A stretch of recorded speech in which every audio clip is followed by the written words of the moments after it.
नमस्कार बंधुरा आमी तोमादेर रंजीब सर आज के तोमादेर यूनिभार्सिटी अफ क्यालकाटा जो नोटिस बेरिয়েছে যারা সাপ্লিমেন্টাল পরীক্ষা দিয়েছিলে তোমরা সিবিএসই থার্ড সেমিস্টারে তাদের রেজাল্ট আউট হবে 8/5/2025। এটা অনলাইন রেজাল্ট তোমরা দেখতে পারবে। বিএ বিএসসি সেমিস্টার 3 2024 যারা under CBSE will be available that day.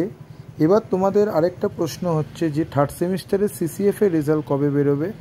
তোমাদের থার্ড সেমিস্টারের সিসিএফ এর রেজাল্ট এই মাসের লাস্টে বা পরের মাসের 10 তারিখ থেকে 12 তারিখের মধ্যে বেরিয়ে যাবে। কেন তোমাদের মিনিমাম 2 মাস থেকে 2 মাস লাগে কোনো রেজাল্ট বেরোতে, তোমরা আগের বারেও দেখেছো। এবং ফার্স্ট সেমিস্টারের রেজাল্টও তোমাদের এর পরের মাসের লাস্টের দিকে বেরোবে, ঠিক আছে। আমি যথাসত্য খবর পেলে তোমাদেরকে বলে দেবো যে তোমাদের রেজাল্ট কবে আউট হবে।